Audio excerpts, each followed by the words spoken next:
ನಮಸ್ಕಾರ ಫ್ರೆಂಡ್ಸ್, ರಕ್ಷು ಸಿರಿಮನೆ ಚಾನಲ್ಗೆ ನಿಮ್ಗೆಲ್ರಿಗೂ ಪ್ರೀತಿಯ ಸ್ವಾಗತ. ಐ ಹೋಪ್ ನೀವೆಲ್ಲರೂ ಚೆನ್ನಾಗಿದ್ರ ಅಂತ ಭಾವಿಸ್ತೀನಿ. ಇವತ್ತಿನ ವಿಡಿಯೋದಲ್ಲಿ ಹಾಸನಾಂಬ ದೇವಸ್ಥಾನದ ಬಗ್ಗೆ ನಾವು ತಿಳ್ಕೊಳ್ಳೋಣ. ಹಾಸನಾಂಬ ದೇವಸ್ಥಾನ ವರ್ಷಕ್ಕೆ ಒಂದು ಸಾರಿ ಮಾತ್ರ ತೆರೆಯುತ್ತೆ. ಮಾತೆ ದೇವಿ ತನ್ನ ಭಕ್ತರಿಗೆ ವರ್ಷದಲ್ಲಿ ಒಮ್ಮೆ ಮಾತ್ರ ದರ್ಶನನ ಕೊಡ್ತಾರೆ. ಇಲ್ಲಿ ಹಾಸನಾಂಬೆ ಬಂದು ನೆಲೆಸಿರೋದ್ರಿಂದ ಒಂದು ರೋಚಕವಾದ ಕಥೆ ಇದೆ. ಅದು ಏನು ಮತ್ತೆ ಈ ದೇವಸ್ಥಾನದ ಇತಿಹಾಸ ಏನು ಎಲ್ಲವನ್ನು ಕೂಡ ಈ ವಿಡಿಯೋದಲ್ಲಿ ತಿಳ್ಕೊಳ್ತಾ ಹೋಗೋಣ. ವಿಡಿಯೋನ ಸ್ಕಿಪ್ ಮಾಡ್ಬಿಡಿ ಫ್ರೆಂಡ್ಸ್, ಕಂಟಿನ್ಯೂ ನೋಡಿ. ಮಾತೆ ಹಾಸನಾಂಬೆ ಆಶೀರ್ವಾದ ನಮ್ಮೆಲ್ಲರ ಮೇಲೆ ಇರ್ಲಿ ಅಂತ ಪ್ರಾರ್ಥಿಸ್ತಾ ವಿಡಿಯೋನ ಕಂಟಿನ್ಯೂ ಮಾಡೋಣ. ಮತ್ತೆ ಹಾಗೆ ನಾನು ಆಸ್ ಯೂಶುವಲಿ ರಿಕ್ವೆಸ್ಟ್ ಮಾಡ್ದಂಗೆ ಇವತ್ತು ಮಾಡ್ತಾ ಇದ್ದೀನಿ.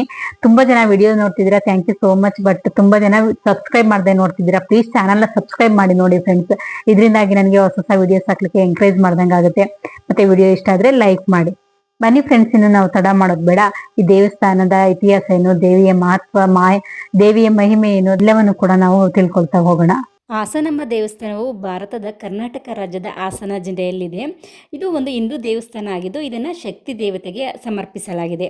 ಇದನ್ನು ಅಂಬಾ ಅಥವಾ ಅಂಬೆ ಅಂತ ಕೂಡ ಕರೀತಾರೆ. ಇದರ ಅರ್ಥ ತಾಯಿ ಎಂದು. ಈ ದೇವಸ್ಥಾನವನ್ನು 12ನೇ ಶತಮಾನದಲ್ಲಿ ಕಟ್ಟಲಾಗಿದೆ. ದಕ್ಷಿಣ ಭಾರತದ ಅತ್ಯಂತ ಪವಿತ್ರ ಶಕ್ತಿಪೀಠಗಳಲ್ಲಿ ಕರ್ನಾಟಕ ರಾಜ್ಯದ ಹಾಸನದಲ್ಲಿರುವ ಹಾಸನಾಂಬ ದೇವಸ್ಥಾನವು ಕೂಡ ಒಂದಾಗಿದೆ. ಆಕೆಯನ್ನು ಭಕ್ತರು ಸಪ್ತಮಾತೃಕೆ, ಅಂಬಾದೇವಿ, ಮಹಾದೇವಿ ಎಂಬ ಹೆಸರಿನಿಂದಲೂ ಕೂಡ ಕರೆದು ಆರಾಧಿಸ್ತಾರೆ. ವರ್ಷಕ್ಕೊಮ್ಮೆ ಮಾತ್ರ ತೆರೆದು ದರ್ಶನ ಭಾಗ್ಯ ಕರುಣಿಸುವ ಈ ದೇವತೆಯ ಆಶೀರ್ವಾದ ಪಡೆಯಲು ಕೇವಲ ರಾಜ್ಯದ ಜನರು ಮಾತ್ರ ಅಲ್ಲ, ದೇಶದ ಅನೇಕ ಮೂಲೆಗಳಿಂದಲೂ ಕೂಡ ಭಕ್ತರು ಇಲ್ಲಿಗೆ ಬರ್ತಾರೆ. ಈ ದೇವಿಯ ದೇವಸ್ಥಾನವನ್ನು 12ನೇ ಶತಮಾನದಲ್ಲಿ ಕೃಷ್ಣಪ್ಪ ನಾಯಕ ಮತ್ತು ಸಂಜೀವನ್ ನಾಯಕರಿಂದ ಕಟ್ಟಲ್ಪಟ್ಟಿದೆ ಅಂತ ಹೇಳಲಾಗುತ್ತೆ. ಈ ದೇವಸ್ಥಾನವು ವಾಸ್ತುಶಿಲ್ಪ ಮತ್ತು ಆಧ್ಯಾತ್ಮಿಕವಾಗಿ ತುಂಬಾ ಮಹತ್ವವಾಗಿದೆ. ಪ್ರತಿ ವರ್ಷ ಲಕ್ಷಾಂತರ ಭಕ್ತರನ್ನು ಇದು ಆಕರ್ಷಿಸುತ್ತದೆ. ಈ ದೇವಸ್ಥಾನದ ಬಾಗಿಲನ್ನ ದೀಪಾವಳಿ ಹಬ್ಬದ ಸಮಯದಲ್ಲಿ ಮಾತ್ರ ತೆಗೆಯಲಾಗುತ್ತೆ. 2025ರಲ್ಲಿ ಯಾವಾಗ ಓಪನ್ ಮಾಡ್ತಾರೆ ಅಂತ ನೋಡೋದಾದ್ರೆ ಅಕ್ಟೋಬರ್ 9ನೇ ತಾರೀಕು ಗುರುವಾರ ಓಪನ್ ಮಾಡಿರ್ತಾರೆ. ಅಂದ್ರೆ ಈಗ ಆಲ್ರೆಡಿ ಓಪನ್ ಆಗಿದೆ. ಮತ್ತು ಅಕ್ಟೋಬರ್ 23ನೇ ತಾರೀಕು ದೀಪಾವಳಿ ಹಬ್ಬದವರೆಗೂ ಕೂಡ ಓಪನ್ ಇರುತ್ತೆ. ಇನ್ನೊಂದು ನಾವು ಗಮನದಲ್ಲಿ ಇಟ್ಕೋಬೇಕಾಗಿರೋ ವಿಷಯ ಅಂದ್ರೆ ಅಕ್ಟೋಬರ್ 22ನೇ ತಾರೀಕುವರೆಗೂ ಮಾತ್ರ ಸಾರ್ವಜನಿಕರ ದರ್ಶನಕ್ಕೆ ಅವಕಾಶ ಇರುತ್ತೆ. 23ನೇ ತಾರೀಕು ಸಾರ್ವಜನಿಕರ ದರ್ಶನಕ್ಕೆ ಅವಕಾಶ ಇರಲ್ಲ. ಯಾಕಂದ್ರೆ ದೇವಸ್ಥಾನದ ವಿಧಿವಿಧಾನದ ಪ್ರಕಾರ ದೇವಸ್ಥಾನದ ಬಾಗಿಲನ್ನ ಮುಚ್ಚುವಂತ ಕಾರ್ಯಕ್ರಮಗಳಿರ್ತವೆ. ವರ್ಷಕ್ಕೊಮ್ಮೆ ಮಾತ್ರ ತೆರೆಯುವ ಬೆರಳೆಣಿಕೆಯಷ್ಟು ದೇವಸ್ಥಾನಗಳಲ್ಲಿ ಹಾಸನಾಂಬ ಕೂಡ ಒಂದಾಗಿದೆ.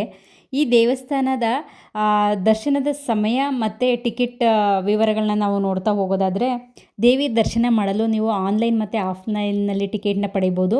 ಇನ್ನು ಈ ದೇವಸ್ಥಾನದ ಪ್ರವೇಶದ ಸಮಯ ಹೇಗಿದೆ ಅಂತ ನೋಡೋದಾದರೆ ಬೆಳಗ್ಗೆ ಸುಮಾರು 6 ಗಂಟೆಗೆ ಓಪನ್ ಆದರೆ ಮಧ್ಯಾಹ್ನ 12 ಗಂಟೆವರೆಗೂ ಓಪನ್ ಇರುತ್ತೆ. ಮತ್ತು ಮಧ್ಯಾಹ್ನದ ವಿರಾಮ 12ರಿಂದ 5ರವರೆಗೂ ಇರುತ್ತೆ. ಸಂಜೆ ದರ್ಶನ ಸಮಯ 5ರಿಂದ 8 ಗಂಟೆವರೆಗೂ ಇರುತ್ತೆ. ಇನ್ನು ದೇವಿ ದರ್ಶನಕ್ಕೆ ಟಿಕೆಟ್ ಪ್ರೈಸ್ ಎಷ್ಟಿದೆ ಅಂತ ನೋಡೋದಾದರೆ, ಧರ್ಮ ದರ್ಶನ ಅಂತ ಇರುತ್ತೆ. ಇದಕ್ಕೆ ಯಾವುದೇ ಟಿಕೆಟ್ ಇರಲ್ಲ, ನಿಮಗೆ ಶೂನ್ಯ ಪ್ರೈಸ್ ಇರುತ್ತೆ. ಮತ್ತು 300 ರೂಪಾಯಿ ಟಿಕೆಟ್ ಅಂತ ಒಂದು ಪ್ರೈಸ್ನ ನಿಗದಿ ಮಾಡಿದ್ದಾರೆ. ಇದು ಸಪ್ರೇಟ್ ಕ್ಯೂ ಇರುತ್ತೆ. ಇನ್ನೊಂದು VIP ಪ್ರವೇಶ ಟಿಕೆಟ್, ಇದು 1,000 ರೂಪಾಯಿ ಇರುತ್ತೆ. ಇದಕ್ಕೂ ಕೂಡ ಸಪ್ರೇಟ್ ಕ್ಯೂ ಇರುತ್ತೆ.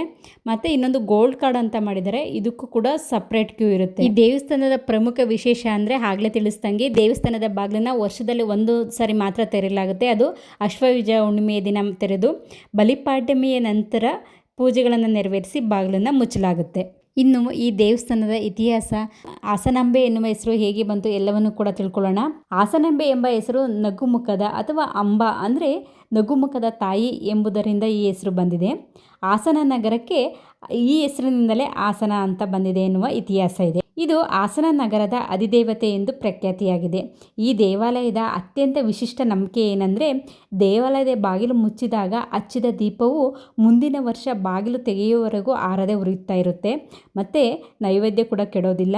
ಹಾಗೆ ದೇವರಿಗೆ ಅರ್ಪಿಸಿದ ಹೂಗಳು ಕೂಡ ಬಾಡಿರುವುದಿಲ್ಲ ಅನ್ನೋ ಒಂದು ಪ್ರತೀತಿ ಈಗಲೂ ಕೂಡ ಇದೆ. ಇನ್ನು ಈ ದೇವಸ್ಥಾನದ ಇತಿಹಾಸನ ನೋಡೋದಾದರೆ, ಈ ದೇವಸ್ಥಾನನ 12ನೇ ಶತಮಾನದಲ್ಲಿ ಹೊಯ್ಸಳರು ಕಟ್ಟಲಾಗಿದೆ ಅಂತ ಹೇಳಲಾಗುತ್ತೆ.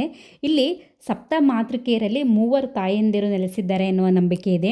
ಸಪ್ತ ಮಾತೃಕೆಯರಾದ ಬ್ರಾಹ್ಮಿ, ಮಹೇಶ್ವರಿ, ಕೌಮಾರಿ, ವೈಷ್ಣವಿ, ವರಾಹಿ, ಇಂದ್ರಾಣಿ ಮತ್ತು ಚಾಮುಂಡಿ ಅವರು ಭೂಮಿಗೆ ಬಂದಾಗ ಹಾಸನದ ಸೌಂದರ್ಯಕ್ಕೆ ಮಾರು ಹೋಗಿ ಇಲ್ಲೇ ನೆಲೆಸಲು ನಿರ್ಧರಿಸಿದರಂತೆ. ಅದರಲ್ಲಿ ಮಹೇಶ್ವರಿ, ಕೌಮಾರಿ, ವೈಷ್ಣವಿ ಹಾಸನದಲ್ಲಿ ನೆಲೆಸಿದ್ದಾರೆ.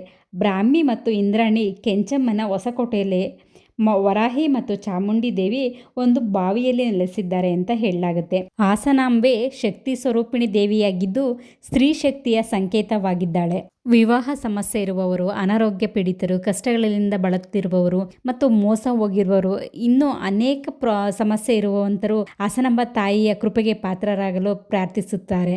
ಈ ಸಮಯದಲ್ಲಿ ತಾಯಿಗೆ ಹರಕೆಯನ್ನು ಕಟ್ಟಿಕೊಳ್ಳಲು ಮತ್ತು ಹರಕೆಯನ್ನು ತೀರಿಸಲು ಸೂಕ್ತವಾದ ಸಮಯ ಅಂತ ಹೇಳ್ಬೋದು. ಇಲ್ಲಿನ ರಾಜಗೋಪುರವನ್ನು ಹೊಸದಾಗಿ ಕಟ್ಟಲಾಗಿದೆ. ಈ ರಾಜಗೋಪುರವು ದ್ರಾವಿಡ ಶೈಲಿಯಲ್ಲಿದೆ. ಈ ದೇವಾಲಯದ ಪ್ರಾಂಗಣದಲ್ಲಿ ಮುಖ್ಯವಾಗಿ 3 ದೇವಾಲಯಗಳಿವೆ. ಅವುಗಳೆಂದರೆ ದರ್ಬಾರ್ ಗಣಪತಿ ದೇವಾಲಯ, ಹಾಸನಾಂಬ ದೇವಾಲಯ ಹಾಗೂ ಸಿದ್ದೇಶ್ವರ ದೇವಾಲಯ. ಇಲ್ಲಿ ಇನ್ನೊಂದು ಮುಖ್ಯವಾದ ಸ್ಥಳ ಎಂದರೆ ಕಳ್ಳಪ್ಪನ ಗುಡಿ ಕೂಡ ಇದೆ. ಇಲ್ಲಿ 3 ವಿಗ್ರಹಗಳಿದ್ದು ಅವುಗಳು ದೇವಾಲಯವನ್ನು ಕಳ್ಳತನ ಮಾಡಲು ಬಂದು ದೇವಿ ಅವಕೃಪೆಗೆ ಒಳಗಾದ ಕಳ್ಳರದು ಎಂದು ಹೇಳಲಾಗುತ್ತೆ. ಇಲ್ಲೊಂದು ದಂತಕಥೆಯೂ ಇದೆ. ಸೊಸೆಯೊಬ್ಬಳು ಮನೆ ಕೆಲಸ ಬಿಟ್ಟು ದೇವಿಯನ್ನು ಕುರಿತು ಧ್ಯಾನಮಗ್ನಳಾಗಿರ್ತಾಳೆ. ಆಕೆಯ ಅತ್ತೆ ದೇವಿಯ ಎದುರಿಗೆ ಇದ್ದ ಚಂದನದ ಒಂದು ಬಟ್ಲನ್ನು ತಗೊಂಡು ಸೊಸೆಯ ತಲೆಗೆ ಕುಟ್ಟಿದಳಂತೆ. ಸೊಸೆ ಅಳುತ್ತಾ ಅಮ್ಮ ಹಾಸನಾಂಬೆ ಕಾಪಾಡು ತಾಯೆ ಅಂತ ಕೂಗಿಕೊಳ್ತಾಳೆ.